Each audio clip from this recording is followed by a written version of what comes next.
మనుషులు వారి యొక్క ఆలోచన ఎంత చిన్నదిగా ఉంటుంది అంటే దాన్ని వారు ఆ చిన్న పరిస్థితి వారి యొక్క అంటే బార్డర్ గీసుకొని ఆ సర్కిల్లోనే తిరుగుతూ ఉంటారు. దేవుడు సర్వాధికారి, సర్వ సృష్టికర్త, నిన్న నేడు నిరంతరం అంటే సదాకాలము ఆయన అధికారం అలాగే ఉంటుంది. ఆయన శక్తికి ఇంకా ఈ ప్రపంచంలో సాటి ఎవరు లేరు. అలాంటి దేవుణ్ణి పక్కన పెట్టేసి మనుషుల మెప్పు కోసము, మనుషుల అనుగ్రహం కోసము, మనుషులు మనల్ని గుర్తించాలనేటువంటి తాపత్రయంతో తనను సృష్టించి తన కోసం సమస్తమును ఏర్పాటు చేసినటువంటి దేవుని కంటే కూడా మనుషులను ఎక్కువగా ఘనపరుస్తూ మనుషుల మెప్పు కోసం ప్రయాసపడుతూ ఉంటారు. ఒక చిన్న ఉదాహరణ చెప్తా. ఉదాహరణ కాదు, అది నిజ సంఘటన. నేను సిటీ ఇన్సైడ్లో ఉండేటప్పుడు మా ఇంటి తర్వాత ఒక 5-6 ఇళ్ళ తర్వాత కార్పొరేటర్ ఇల్లు ఉండేది. ఆయన ఇంటి ముందర అందరు కూడా గల్లీ లీడర్స్ వచ్చేసి బ్యానర్స్, ఫ్లెక్సీలు పెట్టేసి ఉండేవి అనమాట. గల్లీ లీడర్స్ యొక్క ఫ్లెక్సీలు.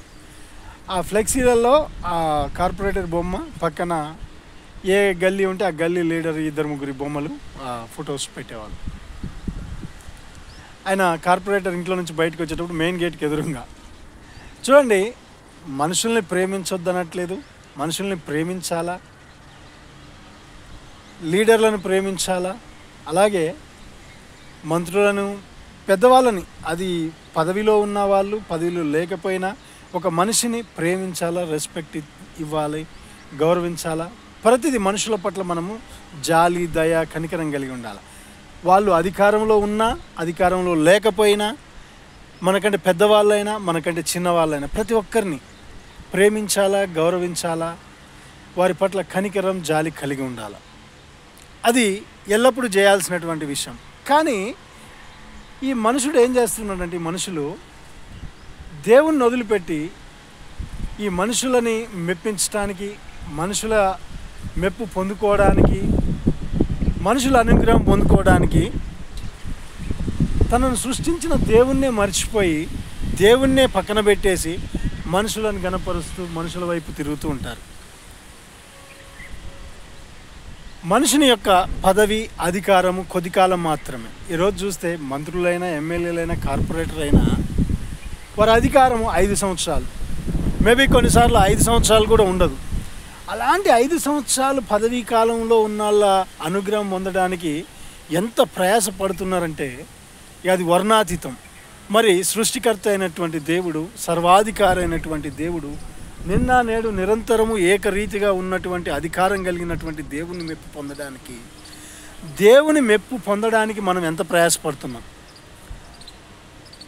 ఒకవేళ మనం దేవుని మెప్పు పొందడానికి ప్రయాసపడి ఇతరులను కూడా ఘనపరుస్తూ వారిని గౌరవిస్తూ ఉన్నట్లయితే అది తప్పేం కాదు. కానీ మనం దేవుని అనుగ్రహం కోసం ప్రయాసపడకుండా మనుషుల అనుగ్రహం కోసమే ప్రయాసపడితే ఇక మనకంటే బుద్ధిహీనుడు, మనకంటే ఆజ్ఞాని ఎవరుండరు. ఎందుకంటే దేవుని అధికారం సదాకాలం, దేవుని ఆధిపత్యం సదాకాలం, దేవుని యొక్క శక్తి ఇక వర్ణాతీతం. ఒక మంత్రికి తన అధికారానికి పరిమితులు ఉంటాయి. తన బార్డర్ దాటి ఆయన నీకు సహాయం చేయలేడు. ఒక ఎమ్మెల్యేకి కొన్ని పరిధులు ఉంటాయి, ఆ పరిధి దాటి నీకు సహాయం చేయలేడు. కానీ నీ దేవుడు సర్వాధికారి. ఆయన ఈ ప్రపంచంలో ఆయనకు లిమిట్స్ లేవు. ఆయన ఎక్కడైనా ఆయన అధికారం అలాగే ఉంటుంది. ఆయన శక్తికి పరిధులు లేవు, ఆయన మాటకి పరిధులు లేవు. ఆయన మాట చెప్పిండంటే అది ప్రపంచంలో ఎక్కడైనా నెరవేరాల్సిందే. అలాంటి దేవుణ్ణి మరి నువ్వు గణపరుస్తున్నావా? ఒకవేళ గణపరుచినట్లయితే నువ్వు ఇప్పుడే నిర్ణయించుకో. నీ సృష్టికర్తను,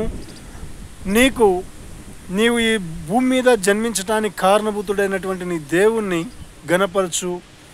ఆయన మాటకు లోబడి జీవించు.